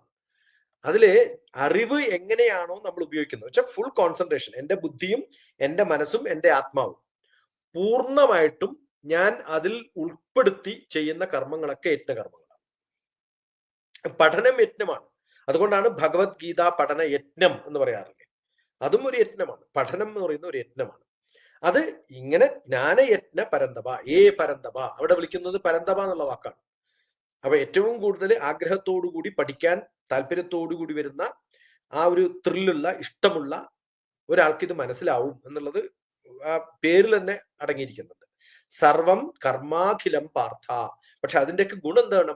വർക്കിൽ വരണം. ഞാൻ ഗീത പഠനയജ്ഞത്തിൽ പഠിച്ചു കഴിഞ്ഞു, പക്ഷെ അതൊന്നും പ്രാവർത്തികമാക്കുന്നില്ല. അതുകൊണ്ട് കർമ്മം ഇമ്പോർട്ടന്റ് ആണ്. എന്താണോ പഠിക്കുന്നത് ആ നോളജിനെ സ്കില്ലാക്കിയിട്ട് കൺവേർട്ട് ചെയ്യാൻ പറ്റണം. ഏത് നോളജും, ഏത് അറിവും, ഏത് ജ്ഞാനവും കർമ്മത്തിന്റെ മുഖത്ത് വരുമ്പോൾ അത് ഏറ്റവും ശ്രേയസ് ഉള്ളതായിട്ട് മാറും എന്നുള്ളതാണ്. അപ്പൊ ഇതാണ് ഇവിടെ റെഫറൻസ്. എന്താണ് റെഫറൻസ്? ശ്രേയാൻ. എന്താണ് ശ്രേയസ് ആവുക? സർവം കർമാഖിലം. മൂന്നാമത്തെ ലൈൻ്റെ താഴത്ത് നോക്കിയ ആദ്യത്തെ ഭാഗത്താണ്. സർവം കർമാഖിലം ശ്രേയാൻ ജ്ഞാനേ പരിസമാപ്യതേ. അത് ജ്ഞാനത്തിൽ വേണം. അപ്പൊ ജ്ഞാനമില്ലാതെ കർമ്മം മാത്രം ചെയ്തു കഴിഞ്ഞാൽ ഒന്നും ഉണ്ടാവില്ല. അതുകൊണ്ട് കൾമിനേറ്റ് ചെയ്യേണ്ടത് എന്തിലാണ് തീരേണ്ടത്? ഞാനൊരു കർമ്മം ചെയ്യുമ്പോൾ അതിന്റെ പ്രാക്ടിക്കൽ എക്സ്പീരിയൻസ് എനിക്ക് കിട്ടും, അതിനെ പിന്നെ റിഫൈൻ ചെയ്യാൻ പറ്റും. കർമ്മം ചെയ്യാത്തവൻ എന്തേ ഉണ്ടാവുള്ളൂ? പ്രാക്ടിക്കൽ നോളജ് ഇല്ലാണ്ട് തിയററ്റിക്കൽ ഉണ്ടായാൽ ഇതാണ് ഗ്രേറ്റ് എന്ന് വിചാരിക്കും. അതൊരിക്കലും പ്രാവർത്തികമല്ല. പ്രവൃത്തിയിൽ എത്തുമ്പോഴാണ് മനസ്സിലാവുക അയ്യോ അത് പോരാ. അതുകൊണ്ടാണ് പലപ്പോഴും ഐറ്ററേറ്റീവ് ആയിട്ട് നമ്മൾ മെക്കാനിക്കലായിട്ട് ചെയ്യുക. അത് മെക്കാനിക്കലായിട്ട് ചെയ്യുന്ന സമയത്ത് പോരാ, അതിന്റെ അറിവും കൂടി കിട്ടുക. ഒന്നും കൂടി ചെയ്യുന്ന സമയത്ത് ഓ ഇങ്ങനെയായിരുന്നു അല്ലേ ഇത് ചെയ്തിരുന്നത്. രണ്ടാമത് ഒരു റിയലൈസേഷൻ വരും. അപ്പൊ കർമ്മത്തിൽ വാസന ഉണ്ടാവണം. പക്ഷെ വാസന മാത്രം ഉണ്ടായിട്ട് എന്താ കാര്യം? അത് ജ്ഞാനത്തിന്റെ ഒരു കെട്ടോടുകൂടി വേണം ആ കർമ്മത്തിന്റെ വാസന വേണ്ടത്. അപ്പൊ വാസന വേണ്ടത് കർമ്മത്തിനാണ്, ജ്ഞാനത്തിനല്ല. കർമ്മം ചെയ്യണമെങ്കിൽ എനിക്ക് എന്ത് നേടണം എന്ന് അറിഞ്ഞിട്ട് വേണം അതിനുള്ള ജ്ഞാനവും കൂടി ഏറ്റെടുക്കുക. അല്ലാണ്ട് ജ്ഞാനം മാത്രം ഉണ്ടായാൽ തിയറട്ടിക്കൽ ആവും, അയാൾ ഒരിക്കലും പ്രാക്ടിക്കൽ ആവില്ല. അതുകൊണ്ട് ജ്ഞാനമാണ് പ്രാധാന്യം. പക്ഷെ വെറുതെ ജ്ഞാനം ഉണ്ടായിട്ട് കാര്യമില്ല, കർമ്മത്തിനാണ് വേണ്ടത്. അപ്പൊ എന്റെ ഇമ്പോർട്ടൻസ് ഭഗവാൻ ഇവിടെ പറയാണ്, പിന്നെയും കർമ്മമാണ് പ്രാധാന്യം, കർമ്മത്തിന് ഉപയോഗിക്കുന്ന ജ്ഞാനമാണ് ആവശ്യം. ഞാൻ ഇതൊക്കെ പറയുന്നത് എന്തിനാണെന്ന് ഭഗവാൻ പറയാണ്. എന്തിനാണ് ഈ കഥയൊക്കെ നിന്നോട് പറഞ്ഞു തരുന്നത്? അവസാനം നിന്നെ കൊണ്ട് ഈ പണിയെടുപ്പിക്കാനാണ്. എന്ത് പണി? യുദ്ധം ചെയ്യിപ്പിക്കാനാണ്. അത്രേ ഉള്ളൂ. അത് ഇതൊക്കെ കേട്ട് കഴിഞ്ഞിട്ട് എന്നാ ശരി ഫോട്ടെ എന്ന് പറഞ്ഞിട്ട് പോയി കഴിഞ്ഞാൽ പിന്നെ വല്ലാണ്ട് പ്രശ്നമാവുകയും. അതുകൊണ്ട് എന്തിനു തീരണം? ജ്ഞാനത്തോടുകൂടി കർമ്മം ചെയ്യാനുള്ള, സേവ ചെയ്യാനുള്ള അതാണ് സന്യാസം. അതുകൊണ്ട് ജ്ഞാന കർമ്മ സന്യാസം, അത് മൂന്നും കൂടി ചേർന്നിട്ടുള്ളതാണ് പ്രാധാന്യം. വളരെ വളരെ വ്യത്യസ്തമായ തലത്തിലൂടെയാണ് അങ്ങ് ഇത് കൊണ്ടുപോകുന്നത്. ഒരു എഡ്യൂക്കേഷണലിസ്റ്റിന്റെയും സയന്റിസ്റ്റിന്റെയും ആത്മീയാചാര്യന്റെയും ഒക്കെ വീക്ഷണത്തിൽ കൂടി പല തരത്തില്, പല ഡയമെൻഷനിലാണ് ഓരോ ശ്ലോകങ്ങളും വിവരിക്കുന്നത്. അടുത്ത നമ്മള് ഭഗവത്ഗീത 4-ാം അധ്യായം ജ്ഞാനകർമ്മ സന്യാസ യോഗത്തിലെ 34-ാമത്തെ ശ്ലോകത്തിലേക്ക് കടക്കുകയാണ്. ഭഗവാൻ തുടരുകയാണ്. തദ്വിദ്ധി പ്രണിപാതേന പരിപ്രശ്നേന സേവയാ ഉപദേക്ഷ്യന്തി തേ ജ്ഞാനം ജ്ഞാനിനസ്തത്വദർശിതഃ. ഇതാണ് മോസ്റ്റ് ബ്യൂട്ടിഫുൾ. ഞാൻ ഈ ഇൻട്രൊഡക്ഷന്റെ സമയത്ത് ഇന്ന് പറഞ്ഞത് അതാണ്. നമ്മൾ വെറുതെ കേട്ടിട്ട് ആ ശരി ശരി എന്ന് പറയുന്ന ഒരാൾക്കാരുണ്ട്. അത് പാടില്ല. നമ്മള് ഞങ്ങളുടെ നാട്ടിലൊക്കെ തെയ്യം കുറി തരുന്ന സമയത്ത് നമ്മൾ തെയ്യത്തോട് ചോദിക്കും, ഇതാരാണ്? നിങ്ങളുടെ ഇൻട്രൊഡക്ഷൻ പറ, എന്നിട്ട് ഞാൻ മേടിക്കുള്ളൂ എന്ന് പറയും. അവിടെ ഭഗവാനോട് നമുക്ക് ചോദ്യം ചോദിക്കാം. ഇവിടെ ഭഗവാൻ പറയുന്നത്, നിനക്ക് ജ്ഞാനം തരുമ്പോൾ കൃത്യമായിട്ട് ചോദിക്കുന്നത് ആരാണ്, എവിടെ നിന്നാണ് കിട്ടിയത്. പല കള്ള സന്യാസിമാരുണ്ട് ഭാരതത്തിൽ നിന്ന്. അവരോട് ചോദിച്ചേക്ക് നിങ്ങളുടെ ഗുരു ആരാന്ന്, അവർ പറയില്ല. കാരണം ഗുരുക്കന്മാരെ തട്ടിച്ചും മോഷ്ടിച്ചിട്ടും ഒക്കെ ഉണ്ടാക്കിയിട്ടുള്ളതാണ് പലതും. അത് കേൾക്കുമ്പോഴേ നമുക്കറിയാം. അല്ലെങ്കിൽ അവരുടെയൊക്കെ പാരമ്പര്യം നമ്മൾ തപ്പിപ്പോയിട്ട് മനസ്സിലാകും ഇവരൊക്കെ കള്ളന്മാരാണ്. അങ്ങനെ ആ ഒരു പാരമ്പര്യമില്ലാത്ത ഒരു മനുഷ്യനെയും കേൾക്കാൻ പാടില്ല എന്ന് ഞാനല്ല പറഞ്ഞു, ഭഗവാനാ പറഞ്ഞത്. അത് ഈ ശ്ലോകത്തിലാണ് പറഞ്ഞത്. 4-ാമത്തെ അധ്യായത്തിൽ 34-ാമത്തെ ശ്ലോകത്തിൽ കൃത്യമായിട്ട് പറഞ്ഞിട്ടുണ്ട്. നമ്മൾ ഏത് പഠിക്കുന്ന സമയത്തും, ഏത് സ്പിരിച്വൽ മാസ്റ്റർ അടുത്ത് നമ്മൾ പോകുന്ന സമയത്തും ഗുരുവിനെ ആർക്ക് സെലക്ട് ചെയ്യാൻ അധികാരമുണ്ട് എന്നുള്ളത് പോലെ തന്നെ ഒരു ശിഷ്യന് ഗുരുവിനെ സെലക്ട് ചെയ്യാനും അധികാരമുണ്ട്. അതിന് എന്ത് ചോദ്യങ്ങൾ വേണമെങ്കിൽ ചോദിക്കാം. 100 ചോദ്യങ്ങൾ ചോദിച്ച് learn who is your master and learn from that master. അദ്ദേഹത്തിന് അത് നിങ്ങൾക്ക് സാറ്റിസ്ഫൈ ചെയ്യുന്ന തരത്തിൽ ഉത്തരം പറയാൻ പറ്റാത്ത അഡ്വർടൈസ്മെന്റിലൂടെ കാണാൻ പോകുന്ന കുറേ പബ്ലിക്കിനെ വിളിച്ചിട്ട് ജനങ്ങളെ നൃത്തം ചെയ്യുന്ന ഗുരുക്കന്മാരല്ല നമുക്ക് വേണ്ടത്. അന്യോന്യം നേരിട്ട് സംവദിക്കാൻ പറ്റുന്ന, ചോദ്യങ്ങൾ ചോദിക്കാൻ പറ്റുന്ന, ഏതൊരാൾക്കും അപ്രോച്ച് ചെയ്യാൻ പറ്റുന്ന ഒരാൾ മാത്രമേ നിങ്ങളുടെ ഗുരുവായിട്ട് മാറാൻ പറ്റൂ. അതല്ലാതെ ഒരു ഗുരുക്കന്മാര് വെറും വാട്സപ്പ് ഗുരുവായിട്ട് മാറും, അല്ലെങ്കിൽ വെറും യൂട്യൂബ് ഗുരുവാണ്, അല്ലെങ്കിൽ ഫേസ്ബുക്ക് ഗുരുവാകും. അങ്ങനെ ഒരു ബന്ധം നമ്മുടെ ഭാരതീയ പാരമ്പര്യത്തിൽ പറഞ്ഞിട്ടില്ല. You can sit beside. ഉപനിഷത്തുകളാണ് നമുക്ക് വേണ്ടത്. അങ്ങനെ അടുത്തിരിക്കാൻ പറ്റുന്ന ചോദ്യങ്ങൾ ചോദിക്കാൻ പറ്റും. തദ്വിദ്ധി പ്രതിപാദേന. എങ്ങനെ പഠിക്കണം? എങ്ങനെ പഠിക്കേണ്ടത്? അപ്രോച്ചിങ് എ സ്പിരിച്വൽ മാസ്റ്റർ എന്നാണ്. എങ്ങനെ? പരിപ്രശ്നേന സേവയാ.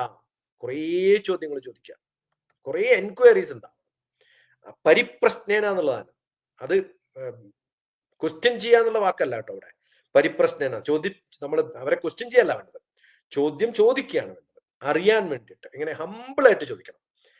സേവയാ, അങ്ങനെയാണ് വേണ്ടത്. സർവീസിലൂടെ അടുത്തെത്തി അവരോട് അടുപ്പം പ്രാപിച്ച് എന്നിട്ട് കുറെ ചോദ്യങ്ങൾ ചോദിക്കാം. ഉപദേക്ഷന്തി തേ ജ്ഞാനം. അങ്ങനെ എത്രത്തോളം നമുക്ക് അത് ഇമ്പാർട്ട് ചെയ്യാൻ പറ്റുമോ, കൊടുക്കാൻ പറ്റുമോ, അത്രയും കൊടുത്ത് ജ്ഞാനം ഉണ്ടാക്കാൻ സാധിക്കണം.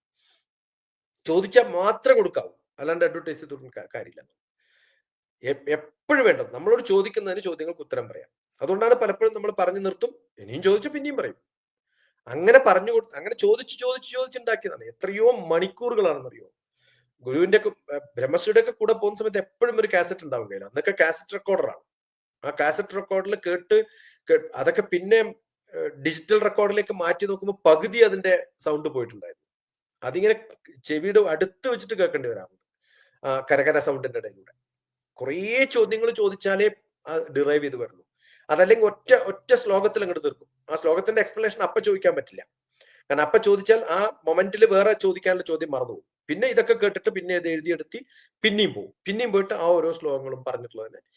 അങ്ങനെ ഉപദേക്ഷ്യന്തി തേ ജ്ഞാനം, അങ്ങനെ ഇമ്പാർട്ട് ചെയ്ത് കിട്ടേണ്ടതാണ്. അങ്ങനെ കിട്ടുമ്പോൾ നമുക്ക് കിട്ടുന്ന പരിപ്രശ്നേന സേവയാ, അടുത്തു പോയിരുന്ന് മക്കളെ പോലെ പോണം. ശിഷ്യന്മാര് ഗുരുക്കന്മാരുടെ അടുത്ത് പോണത് മക്കളെ പോലെയാണ്. അതുകൊണ്ടാണ് ആദ്യം മാതാവും പിന്നെ പിതാവും പിന്നെ ഗുരു എന്ന് പറയുന്നത്. അങ്ങനെ കാണാൻ പറ്റുന്നവർ മാത്രമേ ഉള്ളൂ. അല്ലാണ്ട് കാശ് കൊടുത്തിട്ട് കാണാൻ പറ്റുന്നതിനും ഡൊണേഷൻ കൊടുത്താൽ കാണാൻ പറ്റുന്നതും അച്ഛനും അമ്മേനെയും കാണാൻ വേണ്ടി കാശ് കൊടുക്കുന്ന പോലെയല്ലത്. ഇതൊന്നും അതിന്റെ നമ്മുടെ ഭാരതീയമായിട്ടുള്ള ചിന്തകളിൽ എന്താണ് വേണ്ടത് ഭഗവത്ഗീതയിൽ ഓരോ ശ്ലോകങ്ങളുടെ എട്ടയിലൊക്കെ കയറി നോക്കിയാൽ കാണാൻ പറ്റും. എന്നിട്ട് അത് ശരിയാണോ തെറ്റാണോ എന്ന് നോക്കാം. ജ്ഞാനി ആവണം അയാൾ, എൻലൈറ്റൻഡ് ആവണം ഗുരു തന്നെ. അങ്ങനെ അല്ലാത്തൊരാളെടുത്ത് പിന്നാലെ പോയിട്ട് കാര്യമില്ല. പിന്നെ അയാൾ ആരാവണം? തത്വദർശിന ആണ്. എനിക്ക് തത്വദർശനം ഉണ്ടായിട്ട് കാര്യമില്ല, അത് ബാക്കിയുള്ളവർക്ക് എങ്ങനെ റിയലൈസ് ചെയ്യാൻ സാധിക്കുന്ന വിധത്തിൽ പറഞ്ഞു കൊടുക്കാൻ പറ്റുമോ അയാളാണ് തത്വദർശി. Philosopher is one who can explain things in the way that others can understand എന്നാണ്. നമുക്ക് എന്തുകൊണ്ടാണ് PhD കിട്ടുന്നത്, ഡോക്ടർ ഓഫ് ഫിലോസഫി കിട്ടുന്നതിന് കാരണം എന്താണ്? ഞാൻ മാത്തമാറ്റിക്സിൽ ഡോക്ടർ ഓഫ് ഫിലോസഫി എന്ന് പറഞ്ഞാൽ ഞാൻ എന്തൊക്കെയോ കണ്ടുപിടിച്ചു എന്ന് പറഞ്ഞിട്ട് കാര്യമില്ല. ഞാൻ കണ്ടുപിടിച്ച കാര്യം ബാക്കിയുള്ളവർക്ക് മനസ്സിലാവുന്ന തരത്തിൽ എഴുതി കൊടുത്താലേ എനിക്ക് PhD കിട്ടുള്ളൂ. അത് വായിക്കുന്നവർക്ക് മനസ്സിലാവുന്ന വിധത്തിൽ അത് പറഞ്ഞു കൊടുക്കാൻ സാധിക്കുന്നവരാണ് ഡോക്ടറേറ്റ്. അത് ഏത് വിഷയമായാലും. അതൊരു വിഷയത്തിലാണ് PhD എങ്കിൽ ഏത് വിഷയത്തിലും ചെയ്യാൻ പറ്റുന്ന തത്വദർശിത, ആ ദർശനമാണ് നമുക്ക് വേണ്ടത്. അങ്ങനെയുള്ളവർക്കേ ഗുരുവാവാൻ പറ്റൂ, അറിവുള്ളവനല്ല. അറിവുള്ളവൻ മാത്രമല്ല ഗുരു, അറിവുള്ളവൻ ബാക്കിയുള്ളവർക്ക് പറഞ്ഞു കൊടുക്കാൻ കൂടി സാധിക്കുന്നവന് മാത്രമേ ഗുരുവാവാൻ സാധിക്കുള്ളൂ. ഇത് ഓരോന്നിനും വ്യത്യസ്തമായിട്ടുള്ള എന്ത് രസകരമായിട്ടാണ് ഒരു ഗുരുവിന്റെ ഡെഫിനിഷനാണ് ഇവിടെ തന്നിരിക്കുന്നത്. 4-ാമത്തെ അധ്യായത്തിൽ 34-ാമത്തെ ശ്ലോകം എന്ന് പറയുന്നത്. അതുകൊണ്ടാണ് ഞാൻ ഇൻട്രൊഡക്ഷനിൽ പറഞ്ഞത് ഇത് വരുന്നുണ്ടെന്ന് എനിക്കറിയാം. ഗുരു നല്ല ഗുരു ആവണം. നല്ല ഗുരുവിനെ നമ്മൾ ജ്ഞാനത്തിന്റെ പിന്നാലെ പോയിട്ട് സാഷ്ടാംഗ നമസ്കാരം തന്നെയാണ് വേണ്ടത്, പാദസേവയാണ് വേണ്ടത്. എന്നിട്ട് ചോദ്യങ്ങൾ ചോദിച്ച് ശുശ്രൂഷിച്ച് ഗുരുവിനെ കാണാൻ പോകുമ്പോൾ എന്തെങ്കിലും കൊടുക്കണം. എന്താ കൊടുക്കേണ്ടത് എന്നുള്ളത് നമുക്ക് എന്താണോ കൊടുക്കാൻ പറ്റുക, അത് സ്നേഹമാവാം, സന്തോഷമാവാം, നല്ല വാക്കുകളാവാം, ഗ്രാറ്റിറ്റ്യൂഡ് ആവാം, എന്ത് വേണമെങ്കിലും ആവാം. അങ്ങനെ കൊടുക്കാൻ പറ്റുന്ന സമയത്ത് നമുക്ക് ചെയ്യുന്ന കുറേ കർമ്മങ്ങളുണ്ട്. ഇന്ന് ഞാൻ ഒരു വീഡിയോ ഉണ്ടാക്കി, തോട്ട് എന്നാണ് വീഡിയോ ഉണ്ടാക്കിയത്. THOUGHT എന്നാണ് തോട്ട്. അപ്പൊ ഇന്ന് ഈ സമയത്ത് ആ T പിന്നെ H, ആ സമയത്ത് എനിക്ക് കിട്ടുന്ന ഒരു ഹാപ്പിനെസ്, അതാണ് എനിക്ക് ആവശ്യം. O എന്ന് പറയുന്ന എന്റെ ഓപ്പർച്യൂണിറ്റീസ് ഞാൻ ഉണ്ടാക്കിയെടുക്കാം. അങ്ങനെ ഒരു G എന്ന് പറയുന്ന എന്റെ ഒരു ഗ്രാറ്റിറ്റ്യൂഡാണ്. ആ ഗ്രാറ്റിറ്റ്യൂഡ് എനിക്ക് ഉണ്ടാക്കിയെടുക്കാൻ കഴിയുന്ന സമയത്ത് വലിയ ഹോപ്പോടുകൂടി അവസാനം എന്റെ ട്രാൻസ്ഫർമേഷൻ വരുത്തുമ്പോഴാണ് ഈ സമയം എന്റെ ട്രാൻസ്ഫോർമേറ്റീവായിട്ട് മാറുന്നത്. അങ്ങനെ ട്രാൻസ്ഫോർമേഷൻ ഉണ്ടാക്കാൻ പറ്റുമ്പോഴാണ് ഒരു മനുഷ്യൻ ബാക്കിയുള്ള മനുഷ്യന്മാരെ ഗൈഡ് ചെയ്യാൻ സാധിക്കുക. സ്വന്തം ട്രാൻസ്ഫോർമേഷൻ ഇല്ലാത്തൊരു മനുഷ്യൻ എങ്ങനെയാണ് ബാക്കിയുള്ളവരെ ഗൈഡ് ചെയ്യുക? അപ്പൊ ഓരോ സ്പിരിച്വൽ മാസ്റ്ററും every moment he is realising, ഓരോ നിമിഷവും അദ്ദേഹം റിയലൈസ് ചെയ്ത് ആ റെവറൻസോടുകൂടി, ആ ശ്രദ്ധയോടുകൂടി, ആ സറണ്ടറിന് ഉണ്ടാവുന്ന ആൾക്കാർക്ക് മാത്രം ഇമ്പാർട്ട് ചെയ്ത് കൊടുക്കുന്ന ഒരു അവസ്ഥയിലേക്ക് എത്തുമ്പോഴാണ് സാക്ഷാത്കാരം ബാക്കിയുള്ളവരിലേക്ക് എത്തിക്കാൻ സാധിക്കുന്ന ഒരു തത്വദർശിയായിട്ട് മാറുന്നത്. ഇതാണ് യഥാർത്ഥത്തിൽ ഭഗവാൻ ഓരോ സ്പിരിച്വൽ മാസ്റ്റേഴ്സിൽ നിന്നും ഭഗവാൻ എന്നുള്ള നിലയിൽ അർജുനന് കൊടുക്കുന്നത് പോലെ ബാക്കി ഓരോ ശിഷ്യന്മാർക്കും ബാക്കിയുള്ള ഗുരുക്കന്മാർ കൊടുക്കണം എന്നുള്ള അർത്ഥത്തിലാണ് ഇവിടെ പറയുന്നത്. അതുകൊണ്ടാണ് ഞാൻ പറഞ്ഞത്, പലപ്പോഴും ഈ ശ്ലോകം അർജുനന് വേണ്ടി കൃഷ്ണൻ പറയുന്നതല്ല, ജനറിക് ആയിട്ട് ഭാരതീയ സിദ്ധാന്തത്തിൽ എങ്ങനെയൊക്കെയാണ് അറിവ് പകരേണ്ടത്, ഏത് തരത്തിലേക്കാണ് നമ്മൾ പോകേണ്ടത് എന്നുള്ളതിന്റെ ഡയറക്ഷനും കൂടിയാണ്. ചിലപ്പോൾ ഇതൊന്നും ഭഗവാൻ അർജുനോട് പറഞ്ഞതാവണമെന്നില്ല കേട്ടോ. ആ ഗുരു പരമ്പരകളിൽ എല്ലാവരും ചേർത്ത് ഉണ്ടാക്കി എടുത്തിട്ടുള്ളത് ഇത് ഉപയോഗിച്ചാലേ ബാക്കിയുള്ളവരിലേക്ക് എത്തിക്കാൻ പറ്റുള്ളൂ. അപ്പൊ ഇതൊരു മീഡിയമായിട്ട് ചിലപ്പോൾ ചേർത്തിട്ടുള്ളത് ആവാനാ സാധ്യത എന്ന് തോന്നുന്നത്. വളരെ രസകരമായിട്ടുള്ള 34-ാമത്തെ ശ്ലോകത്തിൽ അതിനൊരു സൈക്കോളജിക്കൽ ഇമ്പാക്റ്റും കൂടെ ഇല്ലേ? ഒരു ഗുരുവിന്റെ അടുത്ത് നമ്മൾ എത്രത്തോളം ശുശ്രൂഷയോടുകൂടി അദ്ദേഹത്തിന്റെ സ്നേഹവുമായിട്ടിരിക്കുമ്പോഴാണല്ലോ അവർക്കും ഒരു ശിഷ്യനോട് അടുപ്പം തോന്നുക എന്നുള്ളൊരു സൈക്കോളജിക്കൽ ഇഫക്റ്റും കൂടി ഇവിടെ വരുന്നുണ്ടല്ലേ? എത്ര വലിയ ഗുരുവാണ് ഏതൊരാളെയും നമ്മൾ സംതൃപ്തിപ്പെടുത്തേണ്ടത്. ഗുരുവിനെ സംബന്ധിച്ചിടത്തോളം ഇന്നത്തെ ഗുരുക്കന്മാർക്കൊക്കെ ഡൊണേഷൻ കൊടുത്തിട്ടും കാശ് കൊടുത്തിട്ടും ഒക്കെ ആണല്ലോ. അങ്ങനെയുള്ളവർ സന്യാസിമാരെ അല്ല. ഈ ഡൊണേഷൻ മേടിച്ചിട്ട് ബിൽഡിംഗ് ഉണ്ടാക്കാനാണ് അദ്ദേഹത്തിന്റെ താല്പര്യമെങ്കിൽ അയാൾ എങ്ങനെ സന്യാസിയാവുക? അയാൾ എങ്ങനെ ഗുരുവാവുക? അവരെ സംബന്ധിച്ചിടത്തോളം ഇതൊന്നിനും പ്രാധാന്യമില്ലാത്തൊരവസ്ഥയിലേക്ക് എത്തുമ്പോഴല്ലേ അവര് ആ ലെവലിലെത്തുള്ളൂ. മെറ്റീരിയലിസ്റ്റിക്കിൽ നിന്ന് നോൺ മെറ്റീരിയലിസ്റ്റിക് ആയിട്ടുള്ള അവസ്ഥയിലേക്ക് പോകുമ്പോഴാണ് സ്പിരിച്വാലിറ്റി വരിക. അപ്പൊ എങ്ങനെയാണ് വലിയ പ്രോഗ്രാമുകൾ വലിയ കാശ് മുടക്കിയിട്ട് വലിയ ഇൻസ്റ്റിറ്റ്യൂഷൻ ഉണ്ടാക്കാൻ സാധിക്കുക എന്നുള്ള ചോദ്യത്തിന് ഉത്തരം പറയണം. അത് കാലത്തിന്റെ ആവശ്യമാണല്ലോ. അതും ഈ കാലത്തിന് ആവശ്യമായിട്ടുള്ള ഒരു കാര്യമാണ്. അല്ല, അത് ഗുരുക്കന്മാർ അതിനകത്ത് പങ്കുണ്ടാവും. ശിഷ്യന്മാർക്ക് വേണമെങ്കിൽ ഗുരുക്കന്മാർക്ക് തന്നെയാണ് ചെയ്യുന്നത്. അതെ, ശിഷ്യന്മാരെ ചെയ്യാം. ഗുരുക്കന്മാർ അത് ചെയ്യാൻ പാടില്ല. അതിനകത്ത് ആഗ്രഹം ചെയ്യാറുമില്ല. അതല്ലെങ്കിൽ ഞാൻ രാവിലെ 25,000 രൂപ കൊടുത്തിട്ട് ഭാഗവതം ഭഗവത്ഗീത പറയാൻ പോകുന്ന സ്പോൺസേർഡ് പ്രോഗ്രാം ആയിട്ട് കൊടുക്കുന്ന എത്രയോ പേരുണ്ട്. അത് ടി വിക്കാരല്ലോ അത് കൊടുക്കുന്നത്, ഈ കൊടുക്കുന്ന ആളെന്നെ കൊടുത്തിട്ടാണ് ഉണ്ടാക്കുന്നത്. അത് മാർക്കറ്റിംഗ് ആണ്. അപ്പൊ അതുകൊണ്ട് സറണ്ടർ ചെയ്യുന്നവര് നമ്മുടെ ഉള്ളിലേക്ക് എത്തി നമുക്ക് വേണമെന്ന് തോന്നുന്ന ആൾക്കാർക്ക് നമ്മൾ സപ്പോർട്ട് ചെയ്യുക എന്നുള്ളതാണ് ഏറ്റവും അത്യാവശ്യമായിട്ട് വേണ്ടത്. തീർച്ചയായിട്ടും. അടുത്തത് ഭഗവത്ഗീത 4-ാം അധ്യായം ജ്ഞാനകർമ്മ സന്യാസയോഗത്തിലെ 35-ാമത്തെ ശ്ലോകമാണ്. ഭഗവാൻ തുടരുകയാണ്. യജ്ഞാത്വാന പുനർമോഹം ഏവം യാസ്യസി പാണ്ഡവ യേന ഭൂതാന്യശേഷേണ ദ്രക്ഷ്യസ്യാത്മന്യധൂമയി. നമ്മൾ എന്ത് കാര്യത്തിലൂടെയാണ് ഒരു ഡൗട്ടും കൺഫ്യൂഷനും പ്രശ്നങ്ങളും ഒക്കെ ഉണ്ടാവുമ്പോ എന്തറിഞ്ഞാലാണ് എൻ്റെ ഈ കൺഫ്യൂഷൻ ഉണ്ടാകുന്നത്, ഡെല്യൂഷൻ ഉണ്ടാവും, ഇത് ശരിയാണോ തെറ്റാണോ, അതിൽ നിന്ന് എനിക്ക് ഒഴിവാക്കാൻ സാധിക്കുക എന്നുള്ളതാണ് ഭഗവാൻ ഇവിടെ പറയുന്നത്. അത് എപ്പോഴാണ് ഉണ്ടാവുന്നത്? എന്റേത്, ഐ, മീ, മൈൻ എന്നൊക്കെ ഉള്ള ഒരു വാക്ക് വരുമല്ലോ നമ്മൾ. എനിക്ക് വേണ്ടി, എന്റേത് എന്നുള്ള ആ തോന്നലിൽ നിന്നൊക്കെ നമ്മൾ പുറത്തു വരുമ്പോൾ ഞാൻ ഇതൊന്നിന്റെയും ഭാഗമല്ല, ഞാൻ ഭഗവാന്റെ ഭാഗമാണ് എന്ന് അറിയുന്ന ഒരു അവസ്ഥയിലേക്ക് എത്തുമ്പോൾ നമുക്ക് കിട്ടുന്ന ഒരു ഓപ്പണിംഗ് ഉണ്ട്. ആ ഒരു ഓപ്പണിംഗ് ആണ് നമുക്ക് അത്യാവശ്യമായിട്ടുള്ളത്. അപ്പോൾ ഞാൻ എന്റേത് എന്ന ഭാവത്തിൽ നിന്ന് പുറത്തേക്ക് വരണം. അപ്പൊ മോഹം ഉണ്ടാവില്ല. ആ മോഹമില്ലാത്ത അവസ്ഥയിൽ എല്ലാം എൻ്റെ ചുറ്റുമുള്ള പ്രപഞ്ചത്തിന്റെ ആത്മാവിന്റെ ഭാഗമാണ് എന്ന് എനിക്ക് ദർശിക്കാൻ കഴിയുമ്പോൾ ഉണ്ടാവുന്ന ആജ്ഞാനം.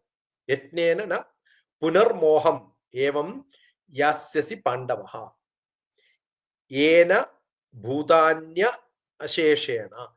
ഒരു ആൾക്കാരിലും ഇത്തരം ഒരു എന്റേത് എനിക്ക് തോന്നുന്ന ഒരു തോന്നൽ, അറ്റാച്ച്മെന്റ് ഇല്ലാതെ എപ്പോഴാണോ ഈ കാര്യങ്ങൾ എനിക്ക് ചെയ്യാൻ സാധിക്കുന്നത്, കർമ്മം ചെയ്യാൻ സാധിക്കുന്നത്, ആഗ്രഹങ്ങളില്ലാതെ എപ്പോഴാണോ ചെയ്യാൻ സാധിക്കുന്നത്, അപ്പൊ ഇതാണ് ഇവിടെ ബോണ്ടേജ് ഉണ്ടാവാൻ പാടില്ല. ആ സമയത്ത് നമ്മൾ കാണും, എന്ത് കാണും? എന്നില്, എൻ്റെ ഉള്ളില്, നമ്മുടെ എല്ലാവരുടെയും ഉള്ളില് എനിക്ക് പറയാൻ സാധിക്കുന്നതാണ് ഇത് ഞാനാണ്, ഇതെനിക്ക് വേണ്ടിയാണ്, ഇത് ഭഗവാനാണ്, ഇത് ഭഗവാന് വേണ്ടിയിട്ടാണ് എന്ന് പറയുമ്പോൾ ഞാനാണ് എനിക്ക് വേണ്ടി എന്ന് പറഞ്ഞു പോയാൽ പോലും അത് എനിക്ക് വേണ്ടിയല്ല. കാരണം ഞാൻ നിലനിൽക്കുന്നത് തന്നെ വേറൊരാൾക്ക് വേണ്ടിയിട്ടാണ്. അപ്പൊ ആ അവസ്ഥയിലേക്ക് മാറാൻ സാധിക്കണം. അതുകൊണ്ടാണ് നമ്മൾ പലപ്പോഴും ഇത് മനസ്സിലാക്കാത്തപ്പോഴാണ് ഞാൻ ചെയ്യുന്ന കർമ്മം ഏത് പൊസിഷനിൽ ഇരുന്നിട്ടാണ് ചെയ്യുന്നതെന്നനുസരിച്ചിട്ടാണ്. ഇപ്പം അർജുനൻ ചെയ്യുന്നത്, അർജുനൻ ബാക്കിയുള്ളവരുടെ ബന്ധുക്കളായിട്ടോ മരുമോനായിട്ടോ അല്ലെങ്കിൽ പിന്നെ കൊച്ചുമകനായിട്ടോ ഒന്നും അല്ല ഇപ്പൊ ഇരിക്കുന്നത്. അദ്ദേഹം ഒരു രാജാവാണ്. എവിടെ ധർമ്മത്തിന് പ്രശ്നമുണ്ടായോ ആ ധർമ്മം ഇൻസ്റ്റാൾ ചെയ്യാൻ വേണ്ടി ജനങ്ങളുടെ നേതാവായി നിൽക്കുന്ന ഒരാളാണ്. അപ്പൊ ഈ ബന്ധങ്ങളൊക്കെ അയാൾ വേണ്ടാന്ന് നോക്കുകയാണ്. അപ്പൊ നമ്മൾ എന്റേത്, ഞാൻ, എന്റെ ബന്ധം എന്നൊക്കെ പറയുന്നതൊക്കെ മറന്നു പോകണം. ഇതിനൊക്കെ കാരണം അർജുന വിഷാദ യോഗത്തിൽ പറഞ്ഞിട്ടുള്ള പ്രശ്നങ്ങളാണ്. അതിൻ്റെയൊക്കെ ആ കെട്ടുപാടുകളൊക്കെ ഒഴിവാക്കിയിട്ട് എങ്ങനെ പൂർണ്ണനാവണം. അതൊന്നും പൂർണ്ണനല്ല, അപൂർണനായിട്ടുള്ള ഒരു ബന്ധത്തിൽ പെട്ടിരിക്കുകയാണ്. അതിൽ നിന്ന് രക്ഷ നേടാനുള്ള മാർഗങ്ങളിലേക്കൊക്കെയാണ് ഇങ്ങനെ നയിച്ചു കൊണ്ടുപോകുന്നത്. അതുകൊണ്ട് ആരുടേത് കേൾക്കണം? ഇപ്പം മുത്തശ്ശനും പറയുമല്ലോ കുറെ കാര്യം, അദ്ദേഹം ഗുരു തന്നെയാണ്. അപ്പൊ ഒന്ന് അദ്ദേഹം പറയുന്നത് കേൾക്കാന്ന് പറഞ്ഞിട്ട് ഇയാൾ വിട്ട് അങ്ങോട്ട് പോകാൻ പറ്റില്ല. അതുകൊണ്ടാണ് നേരത്തെ ശ്ലോകത്തിൽ അത് പറഞ്ഞു. എന്നിട്ട് ഇനി പറയുമ്പോ അങ്ങനെയാണെങ്കിൽ ശരി എന്ന് എന്റെ മുത്തശ്ശൻ്റെ അടുത്ത് പോയി ചോദിക്കാന്ന് പറയാം. അത് പറ്റില്ല. അതിന് കാരണമാണ് അടുത്ത ശ്ലോകത്തിൽ. അതുകൊണ്ട് അവിടെ ഞാൻ എന്റേത് എന്നുള്ള സങ്കല്പം മാറ്റിയിട്ട് ആർക്ക് വേണ്ടിയാണ് എന്നുള്ളത്, കുറെ ജനങ്ങൾക്ക് വേണ്ടി, കുറെ ലോകത്തിന് വേണ്ടിയിട്ട്, കുറെ കാലം നന്മയ്ക്ക് വേണ്ടിയിട്ട്, തൽക്കാലം കിട്ടുന്ന സുഖത്തിന് വേണ്ടിയിട്ടുള്ള കുറെ കാലത്തെ നന്മയ്ക്കും സുഖത്തിനും വേണ്ടിയിട്ടുള്ള കർമ്മങ്ങളാണ് ആലോചിക്കേണ്ടത് എന്ന് പറഞ്ഞുതരാം. വളരെ മനോഹരമായിട്ടാണ് 35-ാമത്തെ ശ്ലോകം 4-ാം അധ്യായത്തിലെ 35-ാമത്തെ ശ്ലോകത്തിലെ നമ്മൾ ഇന്ന് നിർത്തിയത്. ഒരുപാട് നന്ദി, നമസ്കാരം, വന്ദേ മാതരം.